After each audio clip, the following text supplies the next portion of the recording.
faisant comme des rameaux d'olivier. Et nous avons été hantés ou greffés à la place où les branches ont été coupées. Et la Bible dit, et voici que tu as part avec elle à la sève qui monte de la racine de l'olivier cultivé.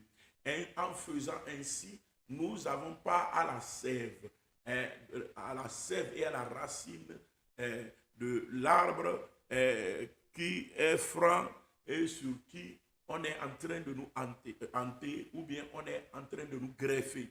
Donc ici, nous voyons clairement ce que le Seigneur nous a fait. La Bible utilise le livre de Romains, chapitre 11, le verset 17, pour expliquer ce qui nous est arrivé en esprit.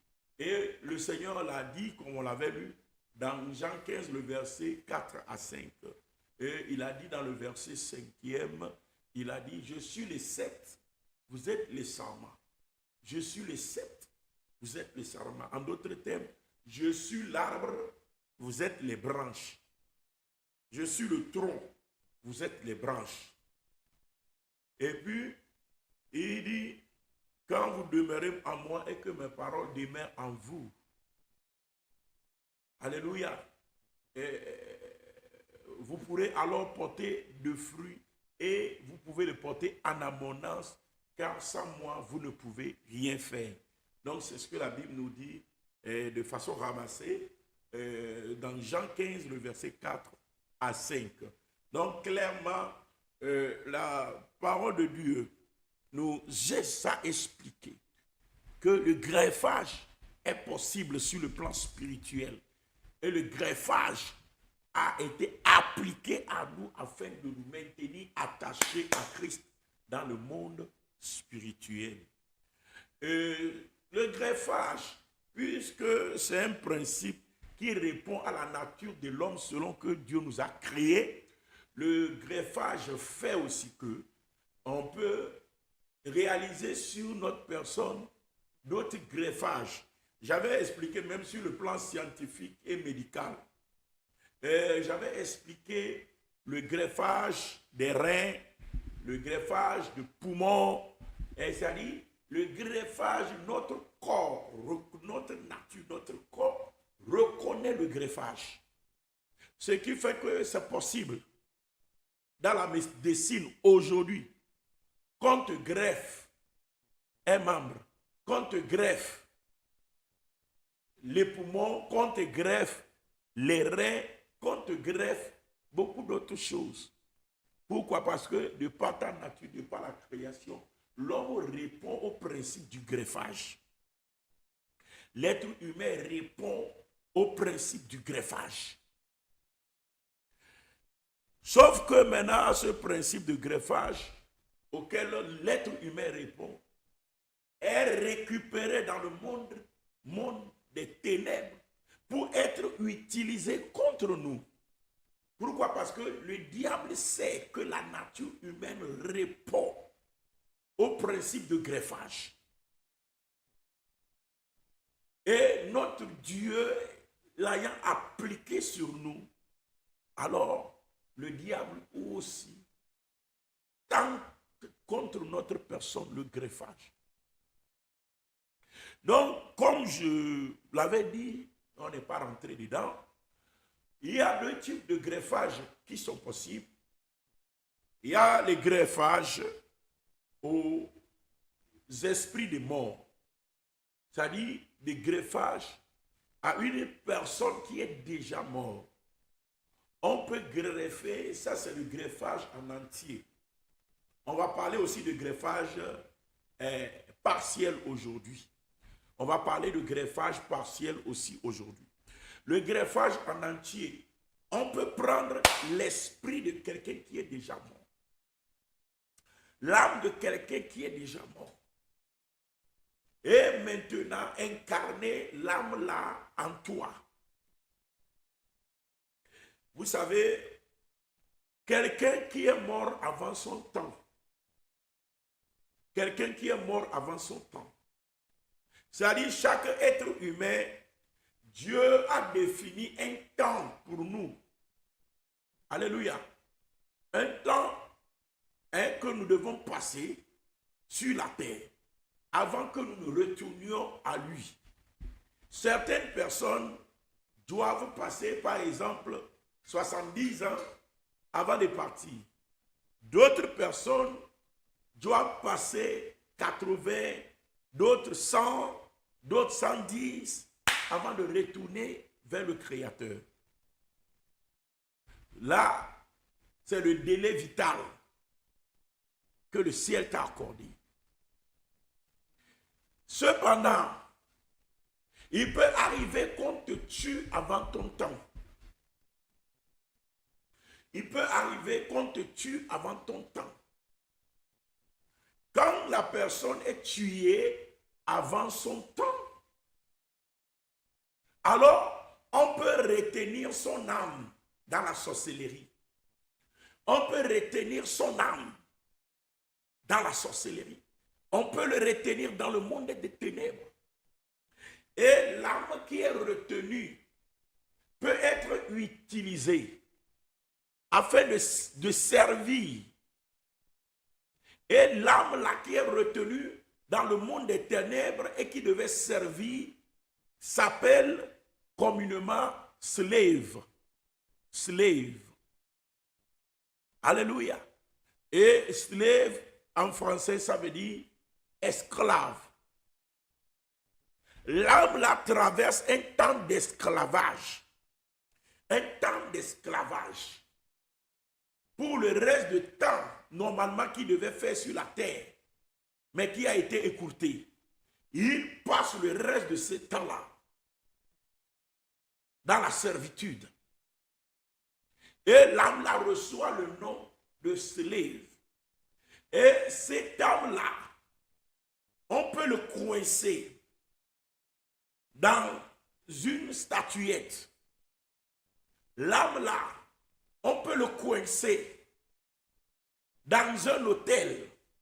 C'est-à-dire, on établit un hôtel. Par exemple, si nous prenons les hôtels communément appelés ici au Togo, Douléba. Douléba, c'est les hôtels tutélaires.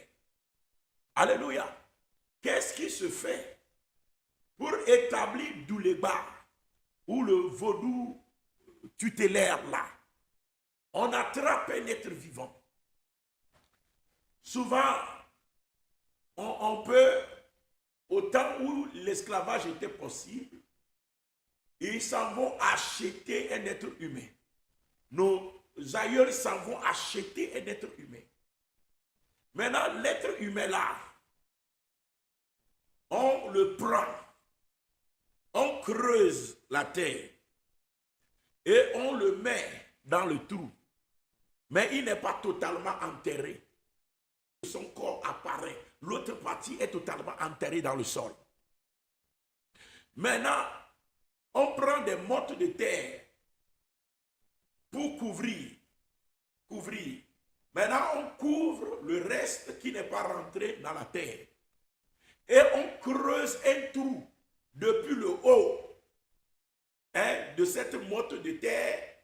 On creuse un trou qui s'en va directement sur le crâne de la personne qu'on a enterrée.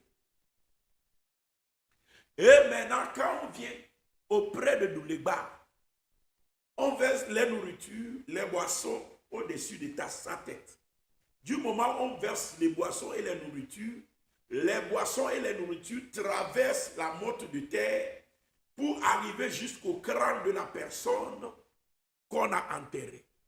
Donc, du moment où on voit Douléba, du moment où on demande un service à Douléba ou à cet hôtel-là, ce n'est pas l'hôtel ou bien ce n'est pas le monte de terre qui reçoit instruction, mais l'esclave qui avait été acheté, qu'on avait sacrifié et qu'on a mis sous la terre.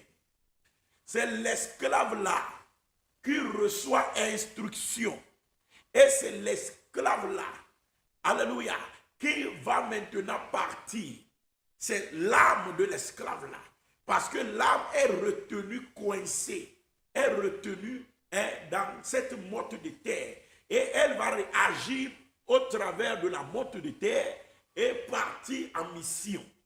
Donc, tous ceux qui travaillent avec Douléba travaillent avec l'esprit d'un défunt. Tous ceux qui travaillent avec le trône ancestral travaillent avec l'esprit d'un défunt. Et la technique n'est pas trop différente.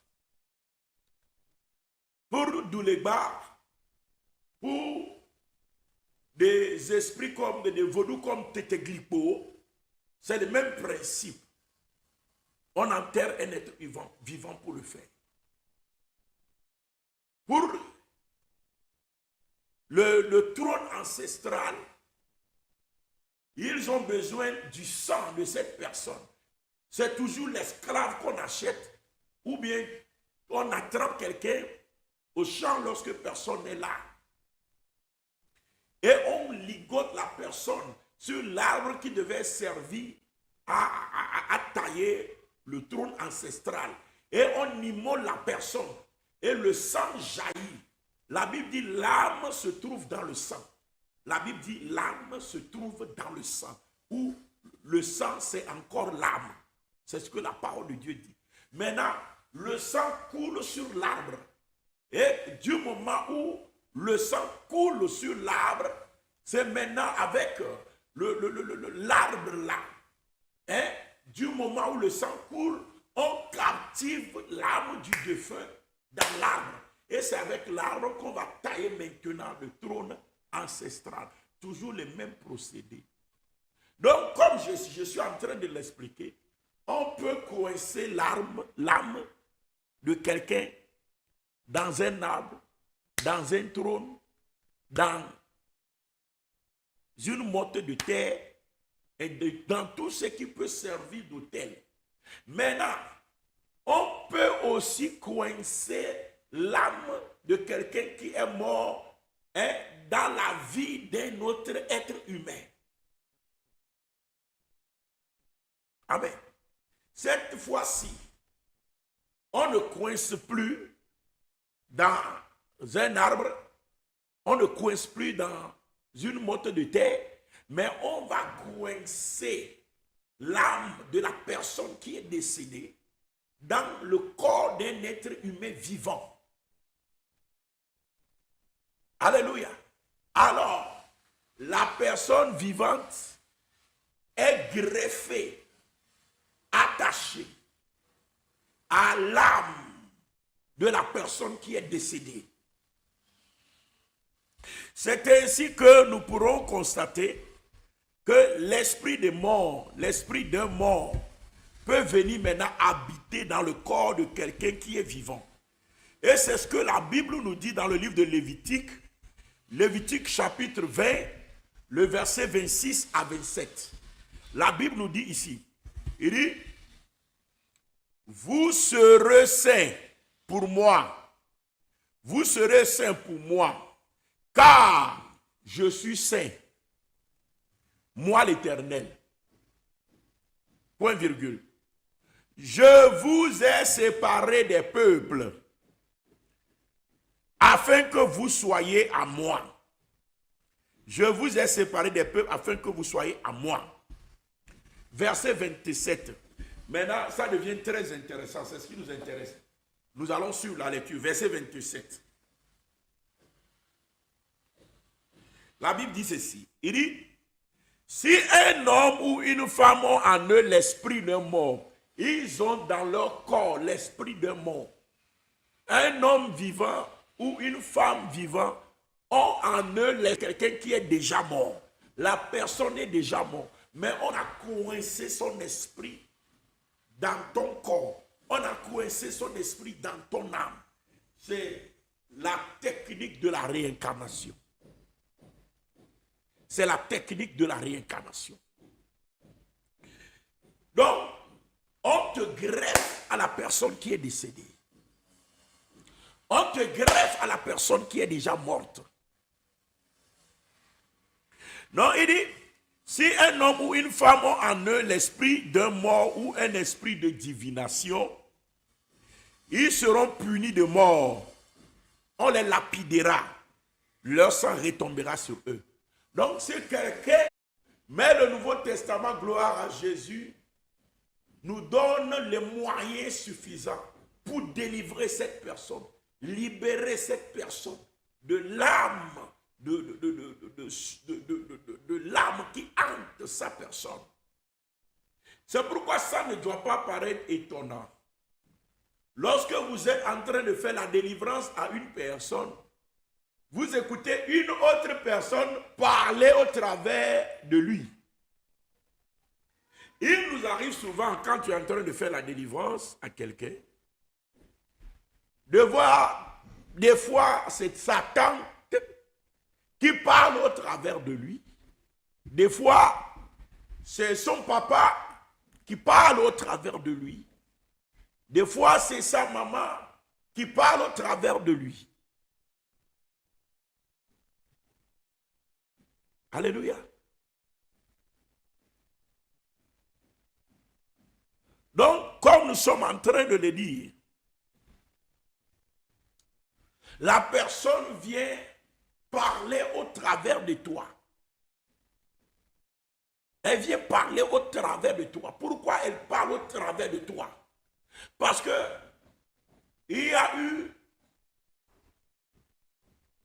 la technique de la réincarnation, du greffage qui a été appliquée à ta personne. Et le mort prend en prise de toi. Quand il prend en prise de toi, la première chose qu'il peut faire au travers de toi, c'est de parler et d'agir au travers de toi. C'est de parler et agir au travers de toi. Nous reviendrons sur cela. Alléluia. La deuxième chose que cela provoque, c'est le fait de manifester les caractères de la personne qui sont mortes au travers de toi. Première chose, la personne qui est morte va parler au travers de toi et va agir au travers de toi. Ce n'est plus toi qui agis, mais la personne décédée vient agir au travers de toi. Vient se comporter au travers de toi. Vient se manifester au travers de toi. Vient poser des actes au travers de toi.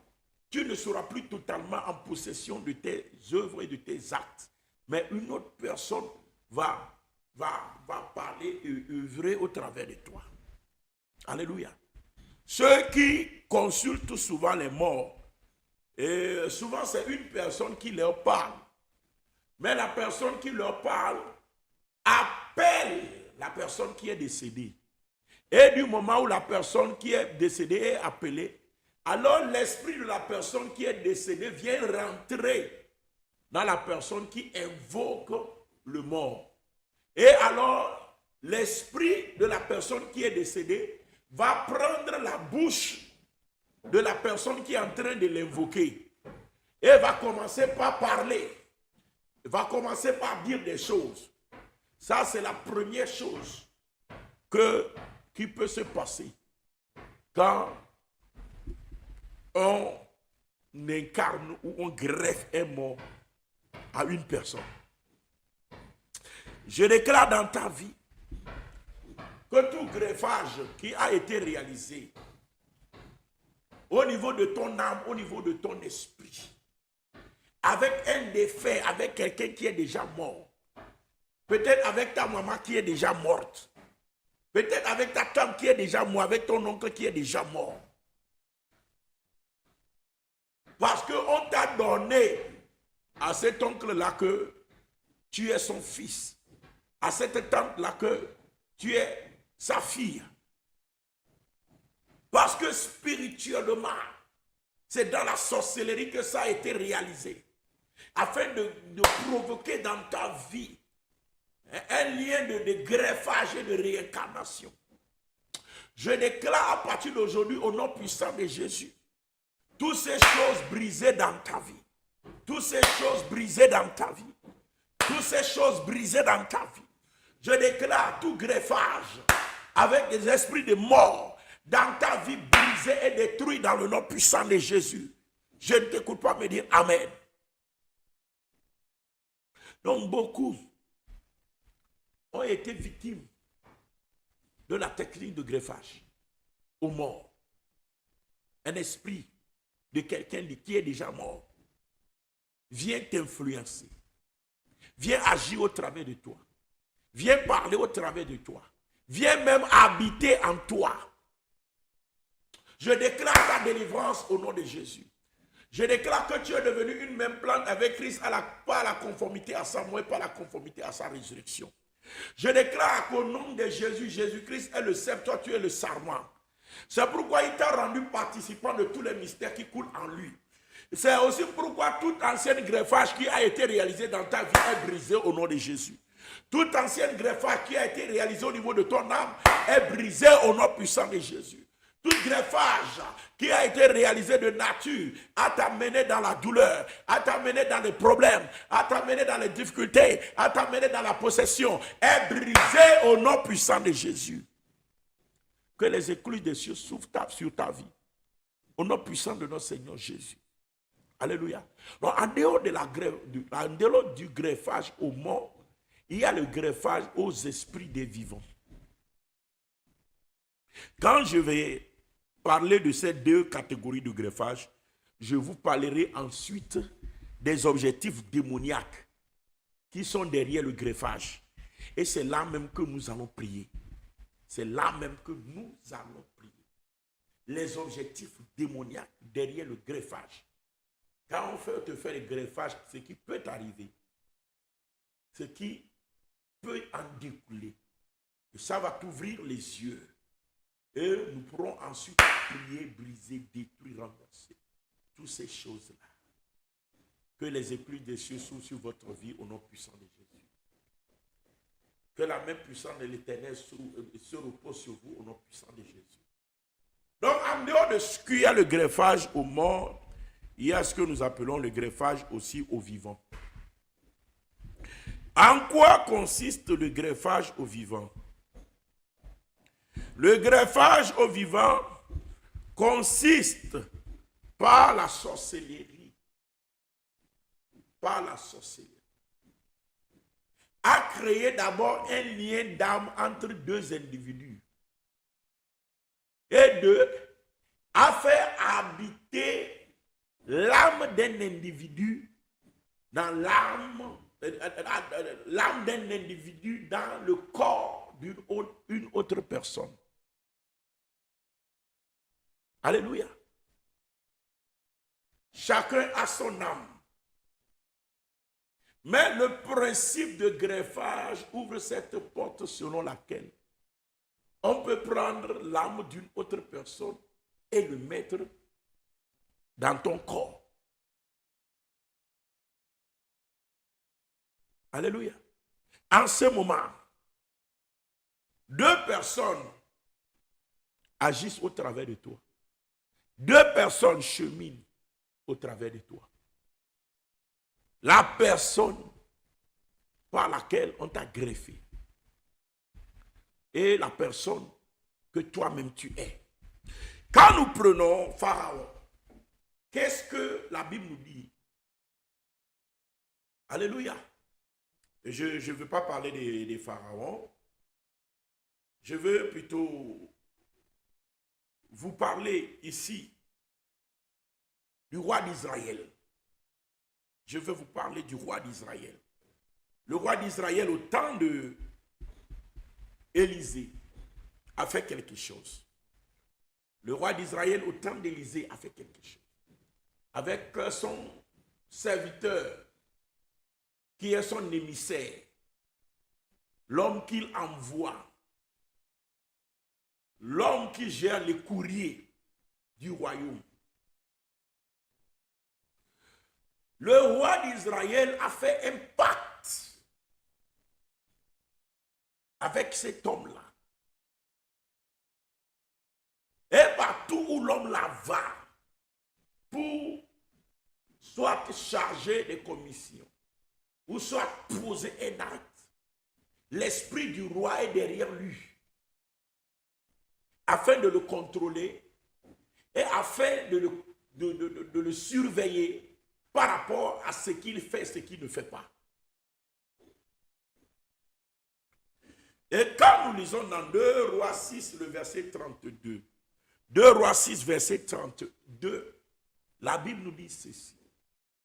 Il dit, or, Élisée était assis dans sa maison. Et les anciens étaient assis auprès de lui. Le roi envoya quelqu'un devant lui. Mais avant que le messager soit arrivé, Élisée dit aux anciens, voyez-vous que ce fils d'assassin envoie quelqu'un pour m'ôter la tête?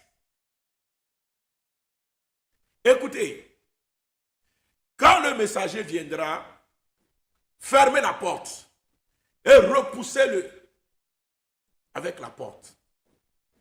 Le bruit des pas de son maître ne se fait-il pas entendre derrière lui? Le bruit des pas du roi d'Israël se fait entendre derrière l'envoyé. C'est-à-dire l'envoyé ne se déplace pas seul, mais il se déplace avec l'âme du roi.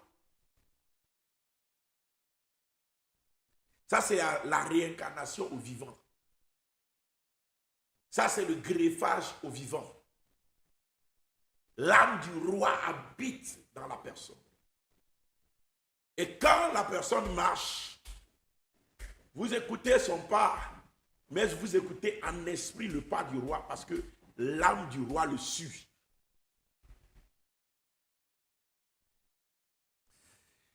C'est dans ce travail que nous avions à plusieurs reprises réalisé de telles choses. Et Élisée en a parlé ici. Mais c'est des choses qu'on a souvent vues dans ce ministère. C'est pourquoi nous rendons témoignage. Un jour, un jeune homme avait de sérieux problèmes. Et j'avais dit au jeune homme là de passer me voir à la maison.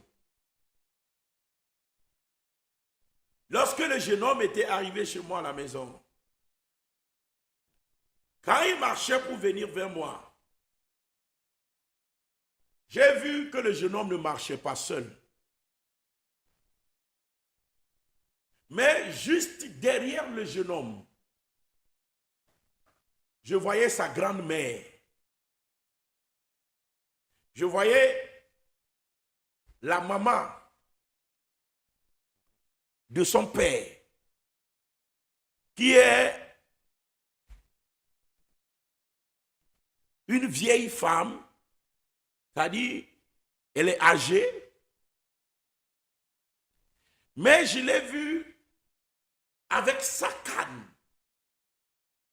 Le petit marche et je vois derrière le petit la grand-maman qui suivait le petit dans ses pas. Le greffage au vivant. Ce que le prophète Élisée a vu derrière le messager, j'ai vu identique derrière ce jeune homme. Quand le jeune homme est arrivé à mon niveau pour me saluer, je lui dis, sois la bienvenue. Parce que ton vrai problème, c'est ta grand-mère.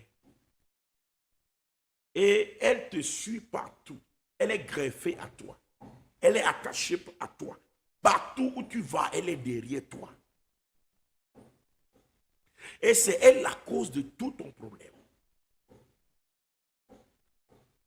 Et j'ai parlé avec le jeune homme, j'ai prié avec lui. Et son problème était résolu. Qu'est-ce que je veux dire à quelqu'un?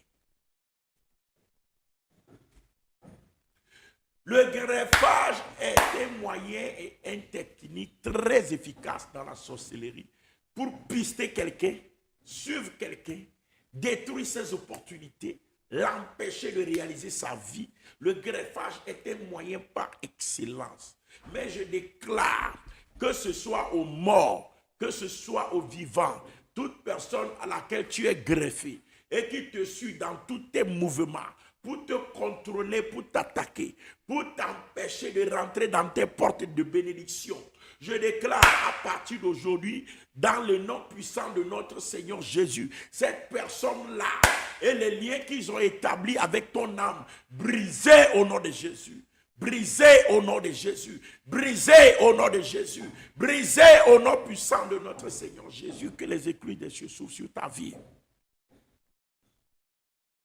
Je prie pour toi dans le nom de Jésus. Tout lien établi avec ton âme. Tout point de contact établi avec ton âme. Tout greffage établi avec ton âme. Je les déclare brisés dans le nom de Jésus. Je les déclare brisés dans le nom puissant de Jésus-Christ. Je vais donner un autre exemple. J'étais là, dans le ministère, lorsque un jour, un homme était venu, il est rentré dans l'enceinte de l'église. Quand j'ai vu l'homme, j'ai su en même temps que c'est un sorcier qui a reçu un mandat et qui est venu combattre. Alléluia. Et quand le monsieur est venu s'asseoir, tu vois le monsieur assis, mais tu vois que le monsieur n'a pas deux yeux. Il a deux yeux comme ça, mais il a deux yeux autres qui sont en haut. En tout, tu vois la personne, c'est comme la personne se dédouble, et puis tu vois, en tout, la personne compte 4 yeux.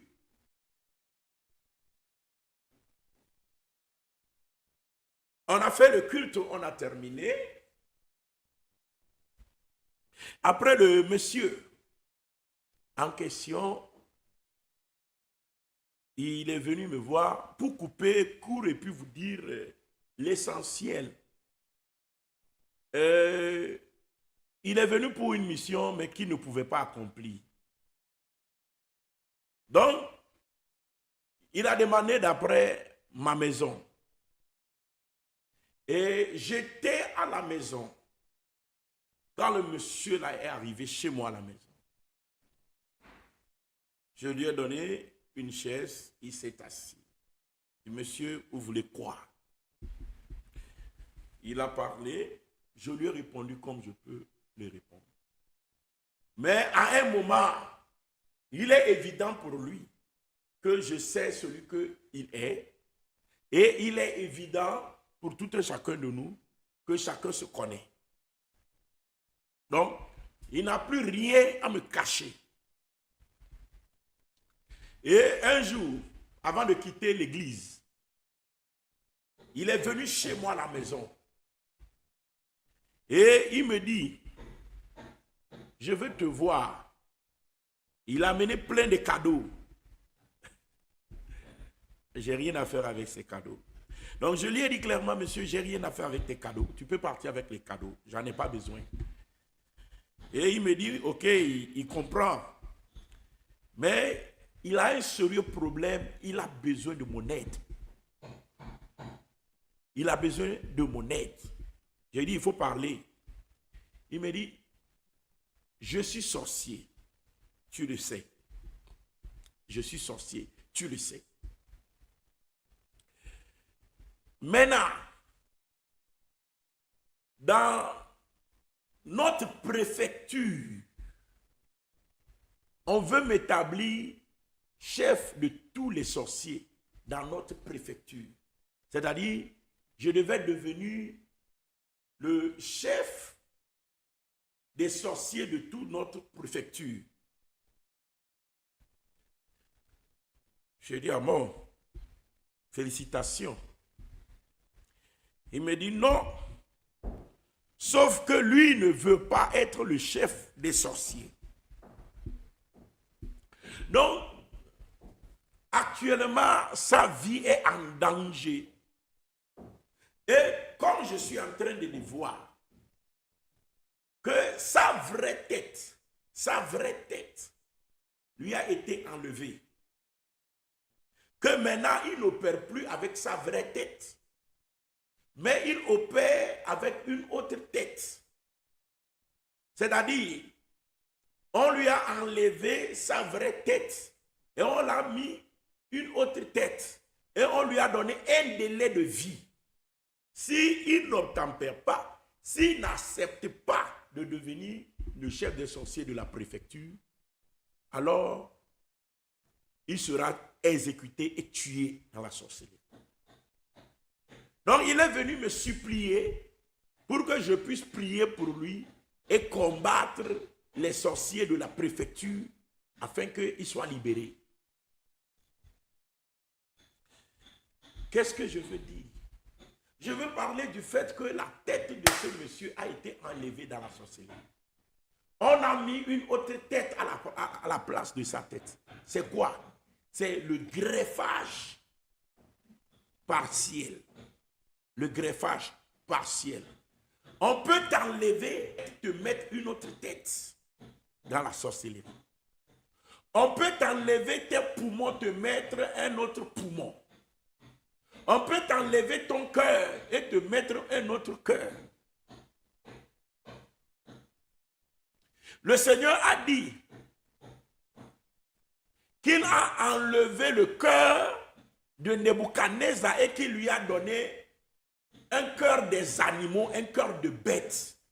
Et Nebuchadnezzar va manger l'herbe pendant des années. Donc Dieu lui-même a opéré le greffage là. Il a enlevé le cœur normal de Nebuchadnezzar et il a mis un autre cœur à la place de ce cœur. Donc il y a bel et bien la technique de greffage aussi sur le plan spirituel. Dieu lui-même l'a appliqué dans la parole. Et les démons aussi l'appliquent. On peut te mettre le cœur d'une vieille dame de 120 ans. Quand on te met le cœur d'une vieille dame de 120 ans, tu vas voir ton cœur va toujours sauter. Tu vas toujours manquer de respiration. C'est comme si tu vas lâcher, c'est comme si tu vas mourir. Tu es jeune, peut-être 25 ans, peut-être 30 ans, mais ton cœur, à chaque fois tu as des problèmes de cœur, un tachycardie, une palpitation. Il va aller revenir comme un bébé. La personne a 80 ans, mais la personne peut courir comme un bébé. Ne s'inquiète de rien, parce qu'il a réalisé le greffage. Il a enlevé son cœur. Il t'a donné et il a pris toi, ton cœur, qu'il a mis à sa place. Les papas sorciers qui font ça, les mamans sorciers qui font ça, c'est des mamans sorciers qui sont toujours en bonne santé, même à 80 ans, en bonne santé, même à 100 ans, en bonne santé, mais les enfants sont maladifs, les petits-fils sont maladifs. Donc il va réaliser des greffages pas possibles, il va remplacer les choses, il va prendre les choses de ses enfants et il va changer spirituellement. Le greffage au vivant, ça peut être un greffage partiel. On remplace le cœur, on remplace le cerveau, on remplace dans fauteuil roulant. Tandis que l'autre personne là commence par marcher à ta place. Tandis que l'autre personne qui t'a greffé les jambes, lui il s'est levé. Et on va rentrer dans les profondeurs. Ne ratez pas. Que le Seigneur vous bénisse. Invitez quelqu'un. Dites-lui, mardi prochain, ne rate pas. Que les écluses des cieux soient ouvertes sur vos vies. Au nom de Jésus, tout greffage, que ce soit partiel, que ce soit en entier, réalisé sur ta personne, est brisé au nom de Jésus. Est brisé au nom de Jésus. Est brisé au nom puissant de Jésus. Je brise toutes ces influences. Je libère ton âme. Je libère ton âme. Je libère ta personne. Et je brise tous les démons qui combattent ta vie. Que ce soit les crocodiles, que ce soit le serpent ou les esprits des eaux. Je les brise dans ta vie. Que ta vie soit libérée au nom puissant de notre Seigneur Jésus. Sois comblé à tous égards. Et que le Seigneur renouvelle ta santé. Que le Seigneur renouvelle ta force. Sois libéré au nom de Jésus-Christ de Nazareth. Amen. Shalom, shalom, shalom. Que Dieu vous bénisse. N'oubliez pas de partager, n'oubliez pas de liker. Shalom à vous. Bye bye.